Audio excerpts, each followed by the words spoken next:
If you're a conservative and you oppose same-sex marriage, simply saying it's against traditional marriage, it's against sacred traditions and all that stuff, that's so 90s. Nobody's being swayed or persuaded by that anymore. And so they are having to become more creative. And one group that is coming up with more creative arguments for stopping same-sex marriage is the Council for Marriage Policy.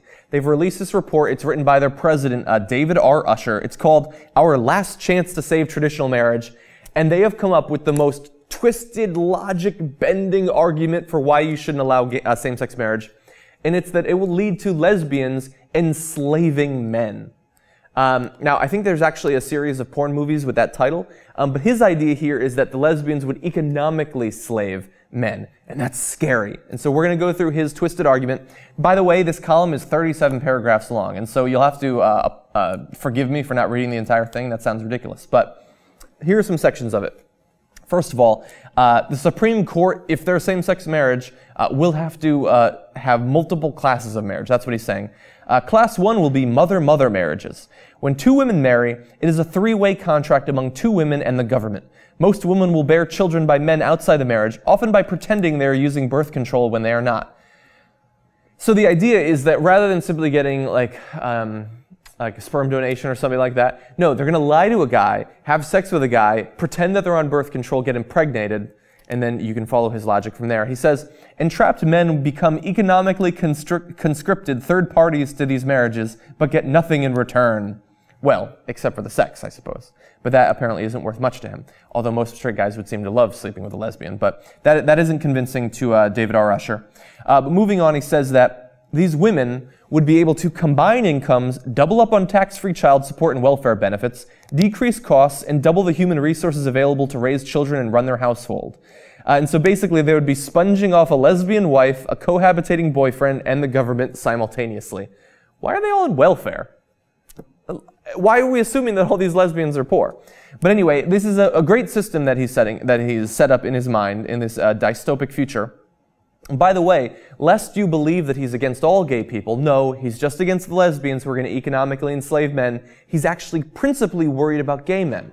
He says that gay men, in most cases, these men will become unconsenting fathers by reproductive entrapment because the devious class 1 lesbians will trick them into having sex with them.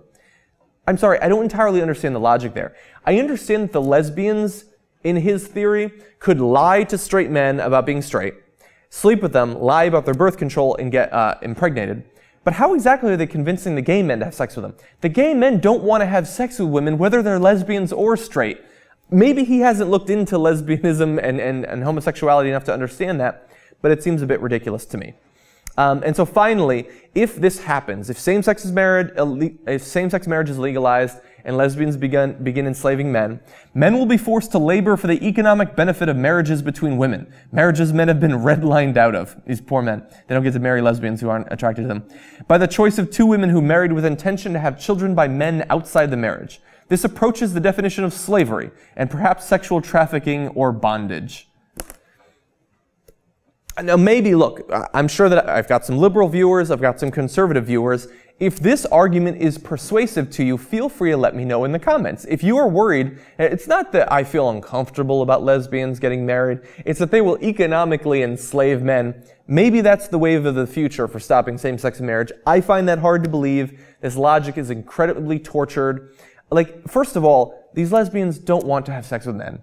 We know that. It's very easy to get semen donations from a number of clinics around the country. We know that. And I have a feeling that if this becomes some widespread epidemic, that these lesbians are economically enslaving men, at some point, wouldn't the courts step in to protect the men? Like, the courts can respond to things that happen. You can have same-sex marriage be legalized and not allow them to lie to men about birth control.